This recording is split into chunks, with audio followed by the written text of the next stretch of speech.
Carlos Ghosn, l'ancien président, l'ancien patron de Renault, homme puissant, très médiatique, s'est réveillé ce matin à 7 heures dans sa prison japonaise, dans les 7 mètres carrés de sa cellule qu'il côtoie depuis le 19 novembre 2018. Enfermé dans des conditions spartiates, le principe carcéral nippon est que la personne qui a fauté doit être coupée du monde extérieur. Il n'est plus qu'un numéro, il obéit aux ordres. Réveil donc à 7 heures du matin, extinction des feux à 21 heures, 3 repas par jour, 30 minutes d'exercice. Les visites et les appels téléphoniques sont limités dès le début de la procédure judiciaire. Alors au-delà de l'affaire proprement dite, le comportement fiscal que les autorités japonaises ont jugé suspect, essayons d'imaginer ce que peut être la prison pour un homme comme Carlos Ghosn, qui est passé du jet privé à la promenade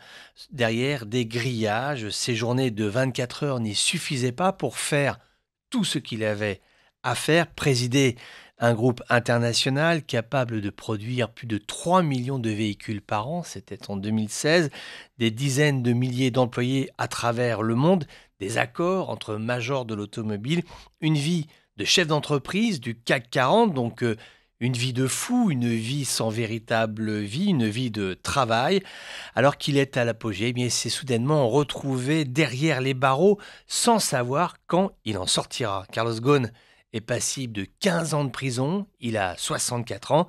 Je ne sais pas si nous-mêmes nous pouvons imaginer ce qui se passe dans sa tête, le passage d'un extrême à l'autre, de la décision à l'indécision, du trop-plein au trop vide. Alors ce n'est pas la première fois qu'un grand patron connaît ainsi la prison. Souviens-toi de l'homme d'affaires américain Madoff qui a écopé d'une peine de 150 ans de prison. La France a également connu ce type d'affaires avec le scandale du Crédit Lyonnais ou encore le dossier des bandits manchots dans les casinos. Nombre de patrons incriminés qui ont vécu la prison ont témoigné ensuite, tous pour dire que l'univers carcéral est un véritable séisme intérieur, un effondrement existentiel, reconnaissant que la privation de liberté est la sentence ultime, être riche et célèbre, et puis un jour se réveiller dans une prison, se réveiller dans une cellule et n'être plus qu'un numéro.